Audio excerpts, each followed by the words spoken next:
अच्छा जी, मैं ग्रोसरी के लिए जा रहा था तो खुशखबरी ये मिली है कि टायर जो है वो फ्लैट है। चले इसको आके चेक करते हैं। अब ग्रोसरी के लिए तो जा नहीं सकते, तो चलो वॉक पे ही चलते हैं। लेट्स गो।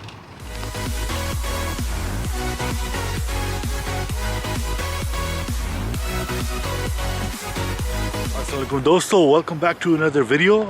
की हाल चाल है ਤੁਹਾਡਾ? अगर आप मुझसे पूछ रहे हैं तो हालात काफ़ी ठंडे हैं। एज यू कैन सी बर्फ़ पड़ चुकी है, पहली फॉल ऑफ द सीज़न। और कुछ बर्फ़ थी, कुछ बारिश थी, जिसकी वजह से जो है सीन काफ़ी ज़्यादा ख़राब हो जाता है, क्योंकि फिर सड़कें जो है वो स्लिपरी हो जाती हैं। इवन अगर आप ड्राइवे पे भी जाना चाहें तो स्लिप होने के चांसेस काफ़ी ज़्यादा हैं। तो एहतियात ज़रूरी है, और एहतियात इसलिए भी ज़रूरी है कि कोविड है। मास्क मैंने इसलिए नहीं पहना हुआ क्योंकि मैं आउटडोर्स में हूँ, मेरे घर के पास एक ट्रैक है। सो मैंने सोचा कि कुछ वॉक की जाए और आप लोगों से बात की जाए एज़ प्रॉमिस्ड। अच्छा, पिछली एपिसोड में बात हमने की थी कि आपका भाई जो है वो कुछ नो रोटी नो चावल के ऊपर चल पड़ा है, लेकिन चेंज ऑफ प्लान्स पिछले 2 दिनों से, बल्कि 3 दिनों से मैं कर ये रहा हूँ कि I am trying out intermittent fasting. और उसका चक्कर ये है कि मेरे खाने की विंडो है फ्रॉम 12 PM to 8 PM, और फास्टिंग की विंडो है फ्रॉम 8 PM to नून, यानी कि 12 बजे तक दिन के, जिसमें मैं पी सकता हूँ पानी। शुगर ऑब्वियसली अवॉइड कर रहा हूँ, और जब मैं खाना शुरू भी करता हूँ, लाइक जो मेरी विंडो है बिटवीन 12 to 8, उसमें कोशिश ये है कि इंसुलिन का जो लेवल है वो स्काई रॉकेट ना करे, यानी कि ऊपर ना जाए। तो सैलेड या कुछ ऐसी चीज़ें जिसमें कार्ब्स वगैरह कम हैं, उसका इस्तेमाल ज़्यादा होगा। सो ये है प्लान अगले 1 महीने के लिए आउट से, और फिर देखते हैं कि क्या रिज़ल्ट निकलता है।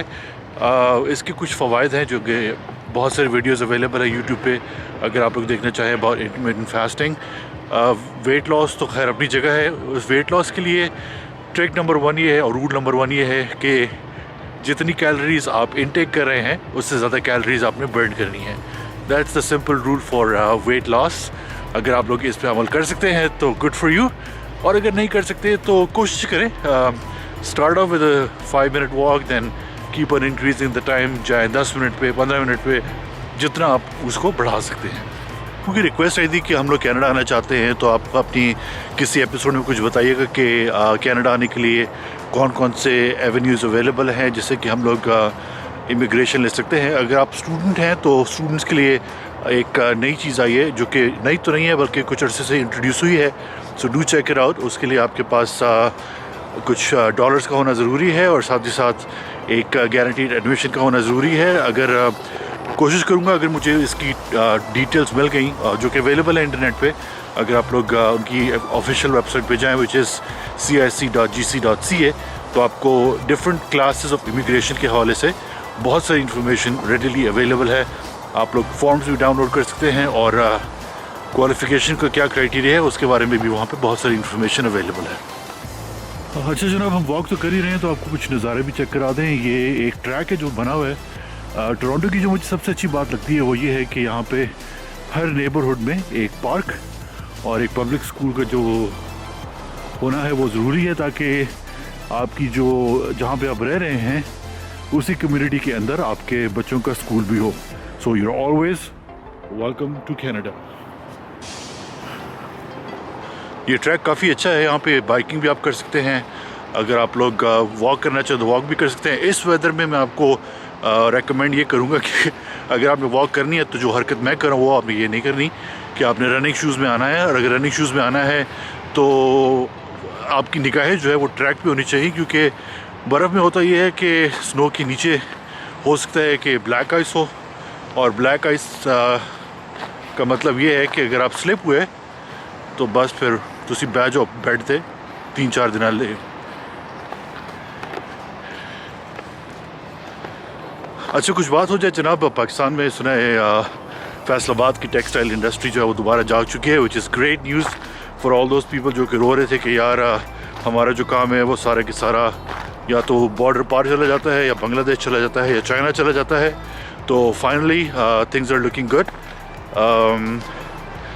इसको आप तब्दीली कह सकते हैं या नहीं, ये तो मैं आपको नहीं कह सकता, लेकिन it's definitely step in the positive direction.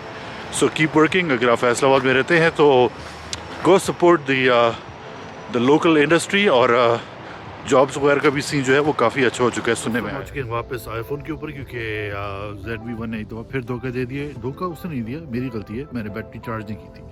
तो हम लोग आ चुके हैं वापस अपनी वॉक ट्रेल के ऊपर।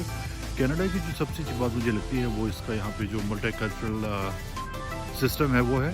बहुत सारी डिफरेंट कम्युनिटीज़, बहुत सारे डिफरेंट मुल्कों के लोग जो यहाँ पे बसते हैं। अब इसी से अंदाज़ा लगा लें कि ये एक मंदिर है और मंदिर के बिल्कुल अक्रॉस ये एक चर्च है। और यहाँ से तकरीबन जहाँ पे मैं रहता हूँ वहाँ से 1-1.5 किलोमीटर के अंदर अंदर आपको 3 मसाजिद जो है वो मिल जाती है। सो जो लोग यहाँ पे आना चाहते हैं इस हिसाब से कि यार यहाँ पे पता नहीं हलाल मिलता है या नहीं मिलता, या मसाजिद की क्या सिचुएशन है, त्यौहार मनाए जाते हैं या नहीं, भाईजान आप आए, you more than welcome. As I said earlier, यहाँ पे कोई ऐसा इशू नहीं है। एज आई सेड टोरंटो में ज़्यादातर लोग ही इमिग्रेंट्स हैं और इसी की वजह से यहाँ की जो इकोनॉमी है वो चल रही है। तो आप लोग आएँ। As I said earlier, best thing to do is first come for a visit, check out the place. अगर आपको लगता है कि यार बात समझ आती है तो go for the immigration। आपको कुछ बर्फ़ के नज़ारे भी चेक कराते हैं। टोरंटो की एक और अच्छी बात जो मुझे लगती है कि यहाँ की जो पब्लिक ट्रांसपोर्ट है जिसे आप TTC कहते हैं, उनकी बसें और सबवेज तो चलती हैं, लेकिन स्पेशल नीड्स के लोगों के लिए स्पेशल गाड़ियाँ हैं लाइक दिस वन। तो अगर आप लोगों ने कहीं जाना है तो you just call them, they come and pick you up and drop you where you need to be dropped। और फिर आपका पिकअप का टाइम उस जगह से जहाँ पे आपको ड्रॉप किया जाता है वहाँ पे भी मुख्तलिफ हो सकता है।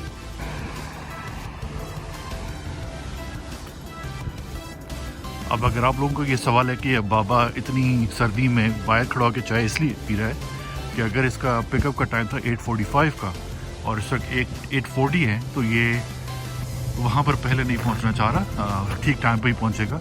तो अगर आप लोग अर्ली हो जाएं तो you can wait at some designated waiting area और फिर वहाँ से जाके आप जहाँ से भी आपका पिकअप है वहाँ से आप लोगों को पिकअप कर सकते हैं। ये हमारा जी पोस्ट ऑफिस है।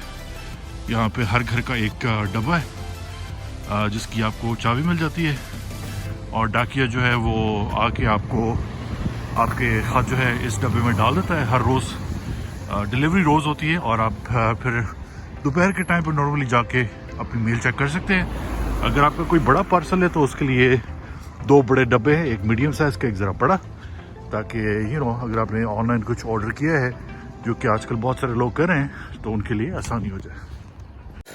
सो एज यू कैन सी इस तक गाड़ी के टायर की जुगाड़ जो है वो हो रही है, हवा भर रही है आहिस्ता आहिस्ता। तो आई थिंक इसका फिर हो जाएगी कि इसको मैं मैकेनिक तक ले जाऊँ और फिर अगर इसमें कोई पंक्चर वगैरह है तो उसको बाद में सॉर्ट आउट करते हैं।